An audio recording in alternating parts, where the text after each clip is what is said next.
Clara menyetir pelan di jalan sempit. Pohon-pohon rapat di kedua sisi, seperti mau menelan mobil kecilnya. Dia senang ketika melihat papan bertuliskan Chikande. Akhirnya rumah barunya.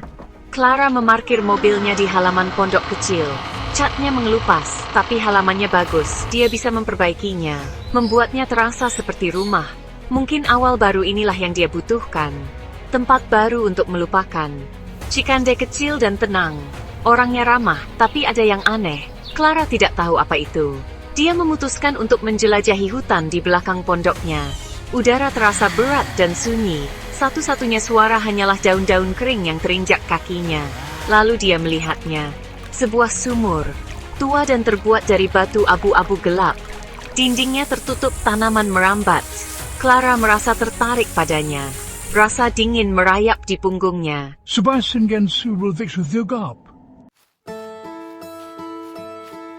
Clara mendekati sumur dengan hati-hati. Udara semakin dingin saat dia mendekat. Dia mengintip ke dalam, gelap dan dalam. Clara tidak bisa melihat dasarnya. Bisikan lembut sepertinya naik dari sumur. Clara mencondongkan tubuh lebih dekat. Dia tidak bisa mendengar kata-kata apapun, seperti angin yang membisikkan rahasia.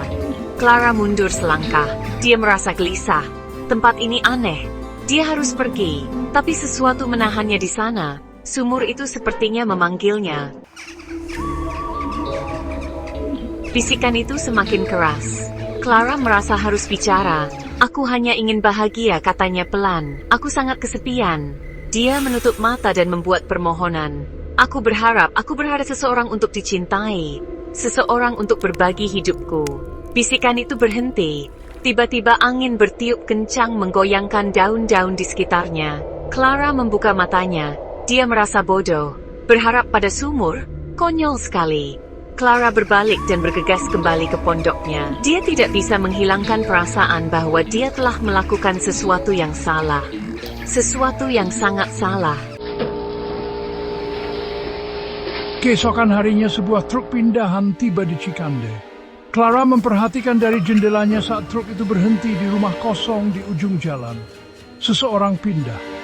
Dia tidak tahu kenapa dia peduli. Mungkin dia hanya ingin tahu. Mungkin dia berharap mendapat teman. Tinggal di Chikande bisa terasa kesepian.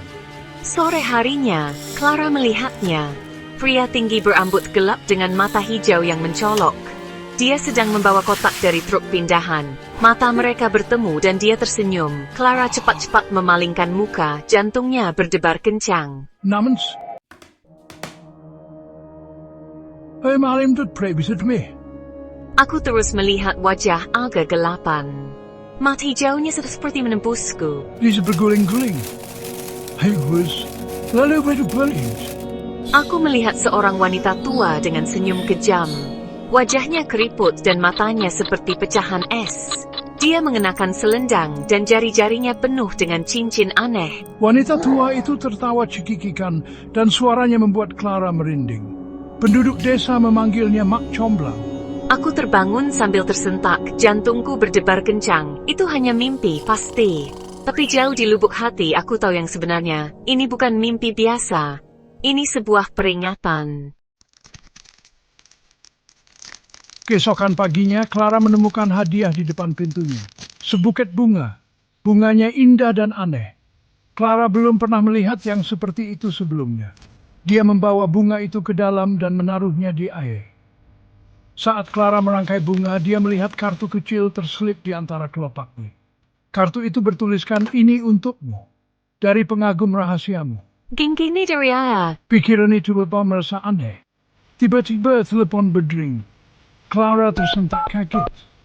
Dia mengingat telepon raga di suing. Gontigira. Dit school that these guesses. Putus. Clara mencoba mengabaikan peringatan itu. Dia tidak bisa menyangkal apa yang Arga buat dia rasakan. Arga adalah segalanya yang dia inginkan. Menarik, lucu, dan dia tampak benar-benar tertarik padanya. Mereka menghabiskan setiap hari bersama. Berjalan di hutan, piknik, mengobrol berjam-jam. Suatu malam, Arga mengajak Clara makan malam di restoran di kota sebelah. Dia perhatian dan manis. Dia membuatnya tertawa. Clara merasa lebih bahagia daripada sebelumnya. Setelah kamera meninggal di restoran, Olga menggenggam tangan Clara. Sentuhan bergemuntut Clara merinding. Clara, ada sesuatu yang harus kukatakan padamu. Sebelum dia sebelanjkan cerita Rai desain Megan sudah berjameng. Clara dan Arga bergegas menuju sumber jeritan. Itu berasal dari hutan di belakang restoran. Pepohonan tampak gelap dan mengancam. Udara tebal dengan bau tanah lembab dan sesuatu yang lain, sesuatu yang metalik. Ketakutan menggulung dalam perut Clara. Kita harus telepon polisi. Tidak ada waktu. Dia meraih tangan Clara dan menariknya lebih dalam ke hutan. Mereka mengikuti jalan setapak yang sempit sampai mereka tiba di tempat terbuka. Di tengah tempat terbuka itu berdiri sumur tua. Bulan memberikan cahaya yang menakutkan pada batu-batu berlumutnya. Bisikan itu kembali, lebih keras dari sebelumnya. Sepertinya memanggil Clara. Kau seharusnya mendengarkan. Kau miliknya sekarang. Clara ingin lari untuk menjauh dari sumur itu sejauh mungkin. Tapi kakinya terasa seperti timah. Dia tidak bisa bergerak. Arga berbalik menghadapnya. Matanya yang dulu hangat dan ramah, kini dingin dan mengancam. Dia tersenyum, senyum lambat dan kejam yang membuat Clara merinding. Sudah terlambat untukmu, Clara. Suaranya dalam dan mengancam. Tidak seperti suara sebelum baru. Itu suara dari mimpi yang bulan. Tiba suara di belakang mereka. Ranting patah. Daun-daun bergerak. Seseorang datang. Arga, apapun dia, berbalik ke arah suara itu. Kita selesaikan ini nanti. Lalu dia menghilang. Lenyap di udara tipis. Clara berdiri di sana meguk ketakutan saat langkah kaki semakin dekat. Dia terjebak. Tidak ada tempat untuk lari. Tidak ada tempat untuk bersembunyi. 3 ketukan tajam bergema di malam hari. Sepertinya berasal dari dasar sumur. Mak Comblang sedang menunggu.